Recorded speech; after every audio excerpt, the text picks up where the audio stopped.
Knowledge gives you strength, but character and personality give you respect. नमस्कार दोस्तों, मैं निमेश भंडारी स्वागत करता हूं आपका हमारे शो यूथ जंक्शन में, जहां हम हर बार की तरह आज भी आपके लिए एक दिलचस्प सा मुद्दा लेकर आए हैं, जहां हमारी आज की युवा पीढ़ी अपनी राय और प्रतिक्रिया देंगी। आज का हमारा टॉपिक है नॉलेज वर्सेस पर्सनैलिटी, ज्ञान बनाम व्यक्तित्व। मनुष्य की वास्तविक शक्ति का आंकलन उसके ज्ञान और उसके व्यक्तित्व से ही किया जा सकता है। इन दोनों के सही तालमेल से ही हम अपने निजी जीवन और समाज को सही दिशा में ले जा सकते हैं। भारत के भूतपूर्व राष्ट्रपति डॉक्टर APJ अब्दुल कलाम ने कहा है, learning leads you to creativity, creativity gives you thinking, thinking gives you knowledge and knowledge makes you great. मनुष्य को सफलता की सीढ़ी पर चढ़ाने के लिए इन दोनों में से किसका ज़्यादा महत्वपूर्ण रोल होता है, हमारी ज्ञान या हमारी पर्सनालिटी? तो आइए चर्चा शुरू करते हैं और जानते हैं अपनी युवा पीढ़ी से कि उनके जीवन को सक्सेसफुल बनाने के लिए कौन सा गुण ज़्यादा महत्वपूर्ण है, उनका ज्ञान या उनका व्यक्तित्व। तो कोई हमारा दोस्त जो इस पर कुछ अपने थॉट्स देना चाहेगा, आप बताइए। Sir, according to me personality is more important than knowledge. जो नॉलेज है वो हमारी खाली सीमित रह जाती है हम ही तक। जैसे पर्सनैलिटी, मतलब कि पर्सनैलिटी जो आगे हम लोग को, जैसे as we know first impression is the last impression. और जो हमारा पर्सनैलिटी है, जैसे हम APJ अब्दुल कलाम को ले लेते हैं, जो उनका व्यक्तित्व भी बहुत अच्छा था और क्या नाम है, उनकी नॉलेज भी बहुत अच्छी थी, तो इसीलिए वो आगे चल के सक्सेस हुए हैं। First impression is the last impression. तो आइए, हमारे बीच मौजूद हैं एक्सपर्ट हमारी डॉक्टर चारू रावत मैम, जो पर्सनालिटी डेवलपमेंट ट्रेनर है। मैम। निमेश, आपने एक बात कही फर्स्ट इम्प्रेशन से लास्ट इम्प्रेशन। मैं इसको थोड़ा करेक्ट करना चाहूँगी कि first impression is an important impression. Last impression तो नहीं होता है, लेकिन इम्पॉर्टेंट होता है। जब आप इंटरव्यू रूम में एंटर करते हैं तो फर्स्ट 30 सेकेंड्स इंटरव्यूअर आपकी पर्सनालिटी पूरी इवैल्यूएट कर लेते हैं, और अगर वो इम्प्रेस हो गया आपकी पर्सनालिटी से तो आपका बाकी का जॉब इंटरव्यू उन्हीं 30 सेकेंड्स पे डिपेंड करता है। तो at the time of job interview knowledge शायद 40% उसका कंट्रीब्यूशन होता है, लेकिन आपकी पर्सनालिटी का 60% होता है। बिकॉज नॉलेज के साथ साथ बहुत सारी और चीज़ें देखी जाती हैं कि क्या आप टीम में वर्क कर सकते हैं, do you have leadership qualities, आप आगे जाके हायर रोल्स रिस्पॉन्सिबिलिटीज़ ले सकते हैं। तो ये सारी चीज़ें बहुत इंपॉर्टेंट होती हैं। नॉलेज तो होती ही है इंपॉर्टेंट, लेकिन पर्सनैलिटी का बहुत इंपॉर्टेंट रोल होता है।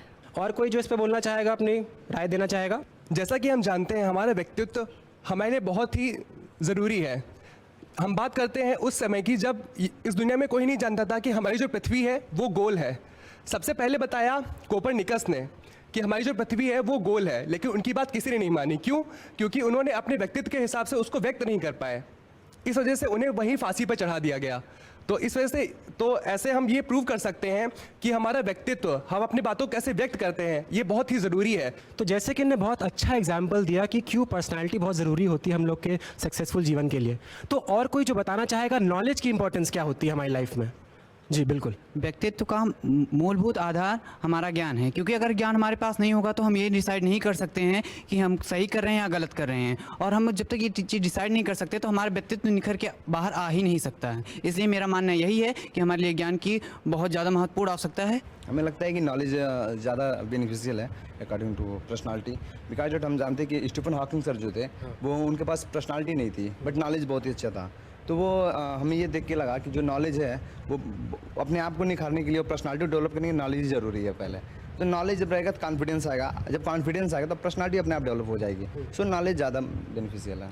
हमारी पर्सनालिटी के साथ साथ हमारी नॉलेज भी बहुत इंपॉर्टेंट है, क्योंकि हम लोग उससे नई चीज़ें सीखते हैं, नए एक्सपीरियंस गेन करते हैं, और हमारी पुरानी सोच को भी हम लोग हटा पाते हैं। अपनी ऑर्थोडॉक्स थिंकिंग को हम लोग हर चीज़ में हटा रहे हैं कि हम लोग को कैसे आगे डेवलप करना है, सोसाइटी में भी और अपनी लाइफ में भी। बिल्कुल, बहुत अच्छा पॉइंट दिया इन्होंने, और इसी से हम लोग आगे बढ़ते हैं। हम लोग एक पर्टिकुलर फील्ड की तरफ जाते हैं, जॉब इंटरव्यूज़। जॉब इंटरव्यूज़ में सब लोग आगे और बैठने भी वाले हैं।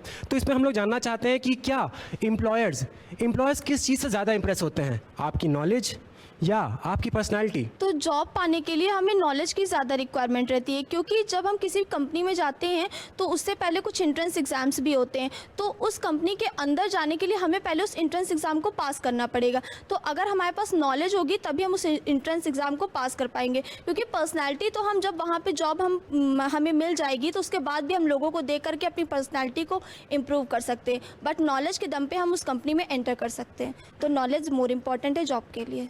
Thank you sir. जी बिल्कुल, बहुत अच्छा पॉइंट दिया इन्होंने।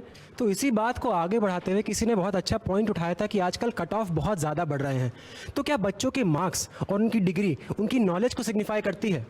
इस पे कौन बोलना चाहेगा? मेरा मानना है कि जॉब इंटरव्यूज़ में जो आजकल कट ऑफ को लेकर बहुत सारे की कट ऑफ बहुत ज़्यादा हाईज आ रही है, लेकिन इसका मतलब ये नहीं है कि जिन बच्चों के कट ऑफ उतने नहीं आए हैं वो उस लायक नहीं हैं, क्योंकि हर व्यक्ति के अंदर कुछ ना कुछ अद्भुत चीज़ें होती हैं। उनके अंदर कुछ ना कुछ विशेष गुण होता है जो दूसरे व्यक्ति में नहीं होता है, जो उन्हें दूसरे व्यक्ति से अलग बनाता है। जैसा कि इन्होंने बताया कि नॉलेज केवल मार्क्स से रिलेटेड नहीं होती है, तो आइए हमारे बीच मौजूद है हमारे एक्सपर्ट आनंद पांडे इनोवेटर सर, जो कि करियर गाइड भी हैं और बच्चों को नॉलेज के बारे में कुछ बताना चाहते हैं। सर, जैसा कि इस बच्ची ने बताया कि नॉलेज बहुत ही दिनों का एक परिश्रम होता है और काफ़ी दिनों के बाद हम मेहनत करते हैं और वो नॉलेज को गेन कर पाते हैं। इसी विषय पर हम एक महापुरुष की चर्चा हम करना चाहेंगे। वो थे स्वामी विवेकानंद। उन्होंने कहा था कि हर एक इंसान के अंदर एक बहुत ही अच्छा गुण हर एक इंसान के अंदर होता है, बस उस गुण को यानी उस ज्ञान को तराशना होता है। और हर एक इंसान के अंदर जब वो गुण निकल के आता है तो वो एक बड़े नॉलेज में तब्दील होता है। इसलिए हर किसी पर्सन के लिए नॉलेज का होना बहुत ज़रूरी है। इसके लिए जैसे हम गांव में देखते हैं कि डॉक्टर हैं, बहुत दिनों से वो प्रैक्टिस करते हैं। जैसे आप कहते हैं प्रैक्टिस मेक्स मैन परफेक्ट, उसमें जब तक वो प्रैक्टिस करते रहते हैं उनको इतना अच्छा नॉलेज हो जाता है, वो देखने के बाद या उनकी डायग्नोसिस इतनी अच्छी हो जाती है, उनको नॉलेज इतना अच्छा हो जाता है, उनकी पकड़ होती है। और जो MBBS बड़े बड़े डॉक्टर्स अच्छे हॉस्पिटल में नहीं कर पाते हैं, वो जो उनकी प्रैक्टिस यानी डायग्नोसिस प्रैक्टिकल करते करते वो सीख जाते हैं, वो ज़्यादा कुछ कर जाते हैं। तो हमें ज़रूरत है कि प्रैक्टिस करना और नॉलेज को गेन करने की युवा पीढ़ी को बहुत बड़ी ज़रूरत है। आजकल स्टार्टअप्स का माहौल है, लोग अपने खुद के बिजनेसेस स्टार्ट कर रहे हैं। तो क्या उस बिजनेस चलाने के लिए हमारे मार्क्स और हमारी डिग्री ज़्यादा इंपॉर्टेंट होती है या हमारी क्रिएटिविटी और पर्सनैलिटी? इस पर कौन बोलना चाहेगा? यहाँ सब लोग पढ़ लिख कर ही आए हैं, लेकिन हम लोगों को सबको पता है कि पर्सनालिटी की तरफ कहीं भी हमारी एजुकेशन ध्यान नहीं देती। हम सब कहीं ना कहीं सिलेबस कंप्लीट करने पे लगे हुए हैं। हमें बस नंबर लाने हैं, पास होना है, अच्छे नंबर गेन करने हैं और आगे बढ़ना है। फिर अगली क्लास में फिर पढ़ना है, फिर सिलेबस रट्टा मारना है, फिर पढ़ना है, फिर आगे अगली क्लास में जाना है। कहीं पर्सनालिटी डेवलपमेंट में ध्यान नहीं दिया जाता। इवन आप अगर गवर्नमेंट कॉलेजेस में जाएँ आपको पता चलेगा टीचर क्लासेस तक अटेंड नहीं करते। पर्सनालिटी डेवलपमेंट का ध्यान कहाँ से देंगे? आप अगर ध्यान दें, प्राइवेट कॉलेज फीस तो बहुत सारी लेते हैं, वो आपसे क्रिएटिविटी पे आपके ध्यान देंगे, स्किल्स पे ध्यान देंगे, बातों में है ये सब। हमारा एजुकेशन सिस्टम कहीं भी पर्सनालिटी डेवलपमेंट लेकर कहीं भी एक्टिव नहीं है। यहाँ बात चल रही है कि personality development as a subject school में इंट्रोड्यूस करना चाहिए कि नहीं करना चाहिए। ये वैसे तो बचपन से ही स्टार्ट कर देना चाहिए। पर्सनालिटी डेवलपमेंट जितना पहले होगा उतना बेटर होगा, उतनी बेटर पर्सनालिटी आगे निकल कर आएगी। लेकिन स्कूल के अपने कंस्ट्रेंट्स होते हैं, सिलेबस कंप्लीट करना होता है, टाइम कंस्ट्रेंट होता है उनके पास में, थोड़ा रिसोर्सेज की भी प्रॉब्लम होती है। तो पढ़ाने का तरीका ऐसा हो जाना चाहिए स्कूल का कि ऑटोमेटिकली बच्चों का पर्सनालिटी डेवलपमेंट हो। जैसे कि क्लास में टीचर बच्चों से रीडिंग करवाए, जो बच्चे आंसर देने में घबराते हैं उनको आंसर दिलवाए। तो मतलब टीचिंग पैटर्न ऐसा हो जाना चाहिए कि सटली पर्सनालिटी डेवलप हो rather than introducing it as a subject. तो जैसा कि मैम ने हमको बताया कि हमारे करिकुलम में पर्सनालिटी डेवलपमेंट को इंट्रोड्यूस करना चाहिए हमें, तो इस पे और कोई बोलना चाहेगा कुछ? जब हम पर्सनालिटी डेवलपमेंट की बात करते हैं हम बहुत लेटर स्टेज पे इनिशिएशन करते हैं। हम देखते हैं जब एक बच्चा ग्रेजुएट हो गया है तब उसको जॉब के लिए अप्लाई करना है तो हम उसकी पॉलिशिंग पे वर्क करें। बट हम ये भूल जाते हैं कि एक छोटा बच्चा जब स्कूल के एडमिशन के लिए जाता है उसका तक इंटरव्यू होता है। अगर हम नींव मजबूत करें तो हमारा जो पेड़ होगा वो ऑब्वियसली स्ट्रांग होगा, हरा भरा होगा। तो मैं आपसे ये पूछना चाहता हूँ कि क्या लैक ऑफ नॉलेज को पर्सनालिटी ओवरकम कर सकती है? इनोवेशन नॉलेज के बिना कभी हो सकती है? इस पे कोई कुछ कहना चाहेगा? इनोवेशन जो है वो नॉलेज के बिना नहीं हो सकती है। पर्सनालिटी जो है आपकी लैक ऑफ नॉलेज को ओवरकम कर सकती है, लेकिन कुछ टाइम के लिए। अगर आपके पास लैक ऑफ नॉलेज है तो आप पर्सनालिटी के दम पर किसी कंपनी में जा सकते हैं, जॉब में जा सकते हैं, बट आफ्टर 6 मंथ्स आप निकाल दिए जाएंगे। लेकिन अगर आपके पास नॉलेज है तो आप नए नए इन्वेंशन कर सकते हैं। तो इनोवेशन के लिए सिर्फ पर्सनैलिटी डेवलपमेंट ही नहीं, हमें हमारी नॉलेज की भी ज़रूरत होती है। बिकॉज पर्सनैलिटी डेवलपमेंट के थ्रू हम किसी कंपनी में एंटर तो कर जाते हैं, बट अगर हमारे पास नॉलेज नहीं है उस कंपनी को लिए, हम कोई नई चीज़ इनोवेट नहीं कर पा रहे हैं, तो फिर उस कंपनी से हम फिर फायर कर दिए जाएंगे। तो इससे हमें ये पता चल रहा है कि हाँ, किताबी नॉलेज के साथ साथ पर्सनैलिटी डेवलपमेंट तो होना ही चाहिए, बट हमारी नॉलेज और किताबी ज्ञान is more important than personality development. तो इन्होंने एक अच्छा पॉइंट रखा है कि हमारी फाउंडेशन के लिए बुकिश नॉलेज का पहले होना बहुत ज़्यादा ज़रूरी होता है, उसके ऊपर ही हमारी पर्सनालिटी डेवलपमेंट होता है। तो आइए इस पर कुछ जानते हैं हमारे एक्सपर्ट से कि वो क्या कहना चाहते हैं इसमें। बात कर रहे हैं कि नॉलेज के बिना इनोवेशन हो सकता है या नहीं हो सकता है, तो हम बात करेंगे कि जो नॉलेज होता है, मैं आपके सामने एक कहानी शेयर करना चाहता हूं कि मैं एक बार बाइक पे सवार था और हम 2 लोग थे, और जब सामने वाला जो बाइक चला रहा था वो कुछ बातें करना चाहता था मुझसे, लेकिन उसकी आवाज़ क्लियर हवा के दबाव के कारण नहीं आ पा रही थी। तो मैंने सोचा कि एक बड़ी समस्या है,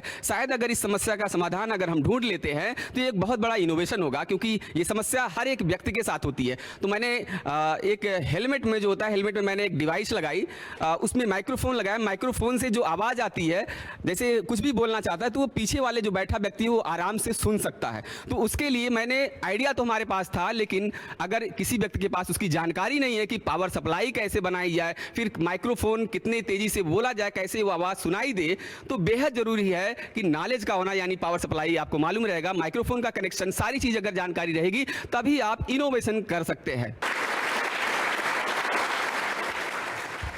यहाँ मैंने बहुत लोग के व्यूज़ सुने about personality development and about knowledge.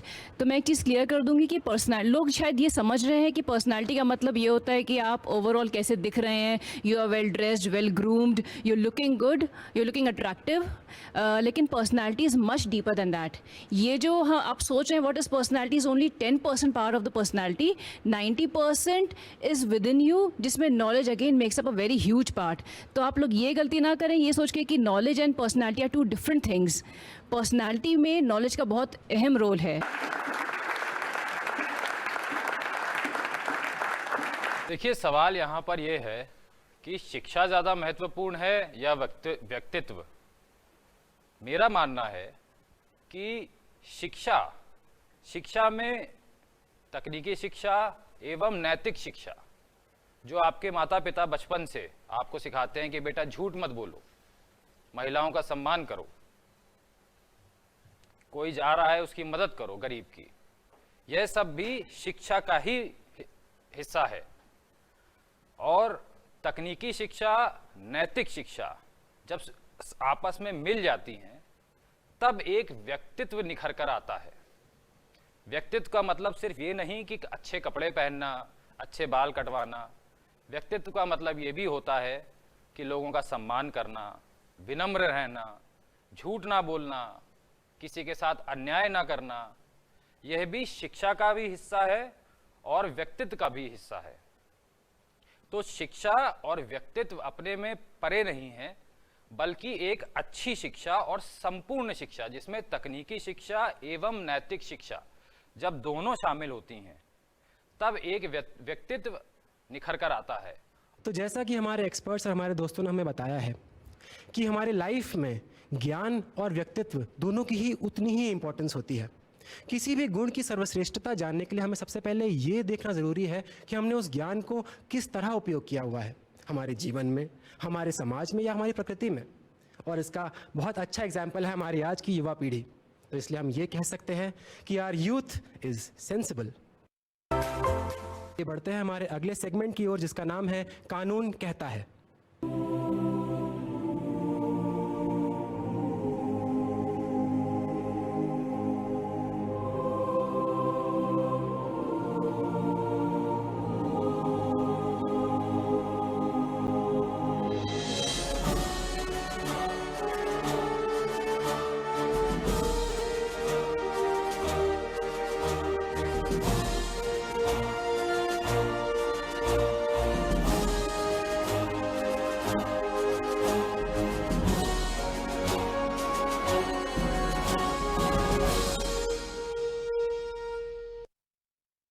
किसी भी समाज को सामान्य रूप से चलाने और उसमें शांति व्यवस्था बनाए रखने में हमारी सामाजिक परंपराएं और रीति रिवाज बहुत महत्वपूर्ण भूमिका निभाते हैं। किसी भी सभ्य समाज में सामाजिक नियंत्रण का कार्य समाज के सदस्य स्वतः ही करते हैं, लेकिन बड़े सामाजिक ढांचे में हर व्यक्ति का आचार व्यवहार सामान्य हो, नैतिक हो और सामाजिक मूल्यों के अनुरूप हो, ये संभव नहीं होता। अतः ऐसी परिस्थिति में राज्य या कहें कि सरकार असामाजिक कृत्यों को रोकने के लिए और शांति व्यवस्था को बनाए रखने के लिए संविधान की परिधि में कानून बनाता है। अपने देश भारत की बात करें तो यहाँ मुख्यतः भारत अपराध संहिता यानी आईपीसी और भारत आपराधिक प्रक्रिया संहिता यानी सीआरपीसी मुख्य रूप से इन दो में कानून विभक्त हैं। इसकी अनगिनत धाराएं हैं। जब भी कोई व्यक्ति अपराध करता है या यूं कहें कि राज्य के कानून की परिभाषा से पृथक कार्य करता है, तो संबंधित धाराओं में दंड का भागी होता है। इस कार्यक्रम का उद्देश्य जनमानस को भारतीय दंड विधान और जनोपयोगी कानूनों के विषय में जानकारी देना है, ताकि आप स्वयं को अपडेट रख सकें।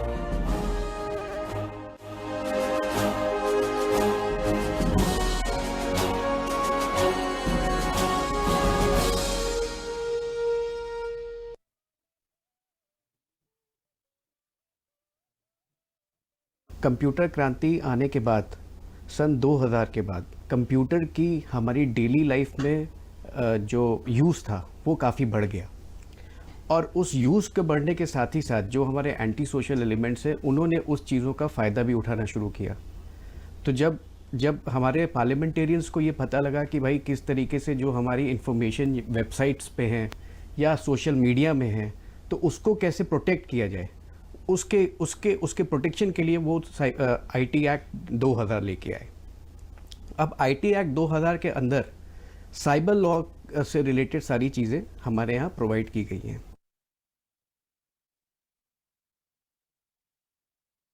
साइबर लॉ से रिलेटेड क्या क्या क्राइम होते हैं। Number 1, phishing. हमारे मोबाइल में कभी कभी लिख के आता है you have been granted 25 lakh rupees का लोन। अब आप जब उस वेबसाइट का आप डिटेल चेक करेंगे और द इंफॉर्मेशन जो आप चेक करेंगे वो आप देखेंगे वो किसी और होस्ट से उसको जनरेट की है, तो ये फाइजिंग होता है। तो इसका फाइजिंग का मतलब ये होता है जो हमारे बड़े बड़े इंटरप्राइजेस हैं, इन लोगों का नाम यूज़ करके आपको एक फेक मेल भेजना और आपको एक मिस इन्फॉर्मेशन देना कि भाई आपके अकाउंट में या आपके लिए ये बेनिफिट उस पर्टिकुलर बैंक ने या किसी कंपनी ने आपको प्रोवाइड किया, तो ये फाइजिंग के अंदर आता है। फिर होता है रॉन्गफुल पब्लिकेशंस। अब रॉन्गफुल पब्लिकेशन क्या होता है? बड़ी बड़ी कंपनीज अपना एडवर्टाइज करती हैं। अब जब एडवर्टाइज करती हैं तो वो अपना आईपीआर हर चीज़ उनका प्रोटेक्टेड होता है under copyright act, under trademark act. अब उस चीज़ को कोई यूज़ करके कोई दूसरा आदमी अपनी वेबसाइट पे उसको डाले तो वो गलत पब्लिकेशन है। ऑनलाइन ट्रांजैक्शंस होते हैं, ई ट्रांजैक्शंस होते हैं, उनको भी प्रोटेक्शन अंडर आईटी एक्ट दी गई है। और इसी में पोर्नोग्राफी, चाइल्ड पोर्नोग्राफी या sexual offences related to women, जो लेडीज़ से जो भी ऑफेंसेस जो इंटरनेट के ऊपर हो रहे हैं या उनको स्टॉकिंग का मतलब ये होता है किसी लेडी को एक आदमी आइडेंटिफाई करता है, आइडेंटिफाई करके उसकी सारी इंफॉर्मेशन उसके पास होती है, क्योंकि हम आज की डेट में सोशल मीडिया से इतने जुड़े हुए हैं कि हमारी कई इंफॉर्मेशन जो है सोशल मीडिया पे अवेलेबल है। जब वो अपना डिटेल्स किसी वेबसाइट पे या किसी सोशल मीडिया पे या किसी अन्य ऑनलाइन साइट्स पे डालता है, वो इंफॉर्मेशन पब्लिक डोमेन में आ जाती हैं। आदमी उन पब्लिक डोमेन में इंफॉर्मेशन को यूज़ करता है और उससे वो स्टॉक करता है। अब स्टॉक का मतलब ये है कि किसी के पीछे हाथ धो के पड़ जाना या किसी को एम करना, ये उसकी या तो आप उसको नेगेटिव पब्लिसिटी करना चाहते हो, उसको डिफेम करना चाहते हो, या भाई out of love and affection आप उससे कुछ जो है आप उसको बार बार ईमेल्स भेज के आप अपना प्यार उससे जाहिर करना चाहते हो। तो ये सारी चीज़ें भी आईटी एक्ट में अगर आप कंप्यूटर के माध्यम से या किसी सोशल वेबसाइट से या किसी और तरीके से, लेकिन कंप्यूटर या कंप्यूटर रिलेटेड आर्टिकल से आप उसको यूज़ कर रहे हैं, तो वो आईटी एक्ट के अंडर प्रोविज़न दिए हुए हैं कि उन चीज़ों को आप कैसे आप रिड्रेस कर सकते हैं।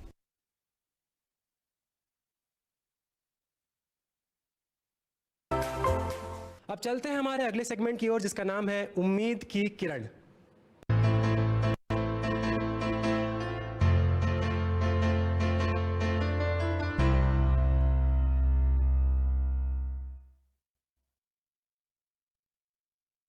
हमारा आज का टॉपिक है पब्लिक स्पीकिंग।